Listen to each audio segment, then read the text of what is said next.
Great pleasure to welcome back to our program. He was with us a couple of years back when one of his previous very successful books came out. And, of course, you all know him from his appearances on television and radio. Financial guru David Bach joining us today to talk about his new book, Start Over, Finish Rich, 10 Steps to Get You Back on Track in 2010. And David Bach, thanks for being with us. How are you? Well, thank you. It's great to be back on your show. And I'll tell you what, if I can give the advice as well today as I think I gave it probably last time on your show, we can help people make a lot of money. I think you helped some people down here, but I guess since then, it was a little more than 2 years ago, we went through something that we tend to go through occasionally, recessions, but just reading through your book, I mean, you give some good positive advice. After every recession, traditionally, there's a big boom, maybe not a big boom, but there is a boom, or at least a comeback, and you're kind of counting on that, aren't you? Well, there is a comeback, and the comeback is, the recovery is what we call it. It's a recovery, and we are in the very beginning stages of really what I think is a massive recovery, and we started seeing it, take form last year after February, March of last year, where everything went as it had ever looked. Since then, we've seen an incredible recovery in the stock market. The market's up from the low. It's stunning, but the Dow Jones Industrial Average is now 5,000 points from its low. No, I should say 4,000 points from its low. And even this year, we're skyrocketing. This is how you get rich. You get rich in recoveries that come after recession. And so what I did was Start Over, Finish Rich. This is my 10th book. I put it out in paperback, made it super short so people could get through it in an hour. It's the size of a Zagat guide, and gave you 10 simple steps to truly get back on track in 2010, get rid of your fear, and get you back into what I call the hope area, realizing that the future is brighter than the past. You mentioned the word fear, and so many people got out of the stock market, David, that have been in it for so long, they felt burned. But do you feel people are getting back into it now? Are they becoming a little more confident? Well, I think people are getting back into it slowly. When you look at the fact the market's up so much, the truth of the matter is that people tend to do the exact wrong thing at the wrong time. And most people went out of the stock, not most, a lot of money flowed out of the stock market. Billions and billions of dollars flowed out of stocks. Now, a lot of it went into bond funds, and bond funds actually did phenomenal last year. But there's, about $4 trillion is reportedly sitting in cash right now, and savings accounts are in less than 1%. So what I talk about in Start Over, Finish Rich is this idea that it's not just about the stock market. It's about paying down your debt. How do you do that? Getting your credit score up. How do you do that? Re-energizing your 401k plan. And re-energizing your real estate. I mean, the real estate opportunities right now where you are just unbelievable. I wanted to ask you this, though. You talk in the book, and you tell a great story, and so many people probably went through this where they did everything right, the things that they were supposed to do, invest in their 401k, and then the stock market crashed. Of course, a lot of people lose a lot of money there. Can you give those people some advice, and how do you rebuild that right now? Yeah, well, let me talk about retirement accounts for a second, okay? Your year-end reports are coming in this week. Open them up. Read through them. Recommit to wealth. What that means is if you got out of the market, go back into a balanced fund. Get yourself divided between stocks and bonds, but get back into the marketplace. Whatever you're saving, you should increase it. So if you were saving, let's say 10%, I know most people aren't, but I'm going to use 10% as an example. Take the savings rate to 12%. If you're at 5%, take the savings rate to 7%. I want you to increase it. If you're not using it at all, sign back up with your plan. I've done some other radio shows where we took call-ins, and one person called in and said, well, my employer stopped matching, so I showed them I stopped saving. Well, great. Now what are you going to do? At the end of the day, if you don't save for retirement, you don't have retirement money. So, if a company stops matching your 401k plan, that match is icing on the cake. But you can't stop saving. And I think really this recession has taught people you need to spend less than you earn because you have to save. If anything, you need to save more money now than you ever have before.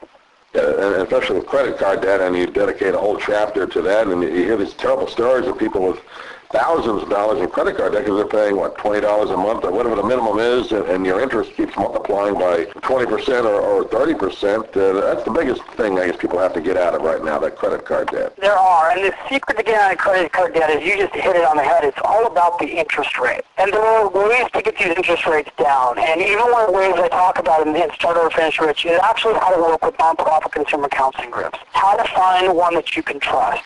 What to look for. I've got a friend of mine that had over $100,000 in credit card debt. He went to a nonprofit consumer counseling group. They negotiated for him. They helped him lower all of his interest rates, and he's now down to less than $15,000 in credit card debt. So you can do it.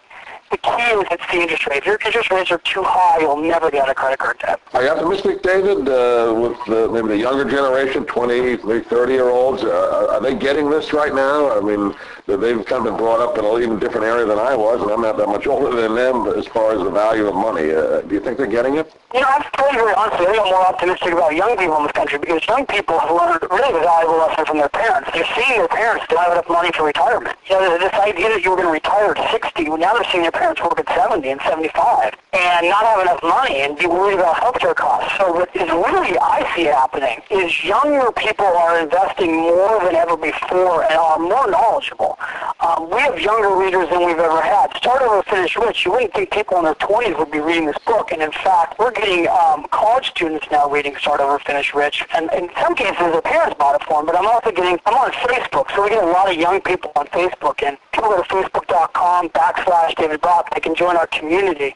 We're seeing a lot of young people on our website that are reading the book, giving it to their friends, and I think doing this, and I'm 43. I happened to start this at a young age because I had a father that was in the business and a grandmother who mentored me, but a lot of young people don't normally start early, and they're starting earlier than ever before. I always thought that maybe you push this more than other people that have written books like this. Why not have courses mandatory in at least the high school curriculum or even college, a course on how to make money or how to save for retirement? There is nothing like that. Wouldn't that make sense? You know, it's exactly what's needed. We need a national curriculum on financial education, and I think part of it needs to start actually with new laws. I think one of the things that needs to happen is, I'll give you an example. The biggest financial decision you will make in your lifetime is to buy a home, and yet you can go buy a home with absolutely no understanding about how mortgages or interest rates work. I think that people should have to take a test. Just like when you go to take a test to get your driver's license, I think that there should be a mandatory test that people take where they understand 10, 15, 20 basic questions about what it means to have a mortgage. There are mortgage companies that would put that in place. They would put it in place now because it would hopefully make it better for their consumers because they would be smarter. But the problem is they're not going to do it if everybody doesn't have to do it. So, a great place to start would be there. Let's make sure that people who get a mortgage understand the difference between a fixed-rate mortgage and an adjustable-rate mortgage. It's very hard to get common-sense things in this country done because we have for such a crazy political system and so many lobbyists that common-sense stuff doesn't happen. So financial education starts at home. This is my 10th book. My website's finishrich.com where people can join me on my newsletter for free, get more great information. I think you got to start your financial education at home because you're not going to see it in the school systems in our life. And David, I know you're also donating $1 for every book to a great charity. You want to just mention that? Sure, thank you. I am giving $1 per book personally to a charity called charitywater.org, and that's going to be for the first 20,000 books that are bought. And we hope to give them the check at the end of the month. It's going to go towards building a well in Africa for a school where there's 1,000 kids where they don't have fresh drinking water, and that's what charitywater.org does. And just a great organization. The founder is Scott Harrison. They're here in New York City. They're helping millions, they're just helping thousands and thousands of people have fresh water now in Africa. And it's a great cause, and we're excited to give back and help this cause right now with this new book. David Bach, always good to talk to you. We look forward to the next time when the next book comes out, but thanks for being with us today. Well, thank you so much for having me on. God bless you. Have a great day.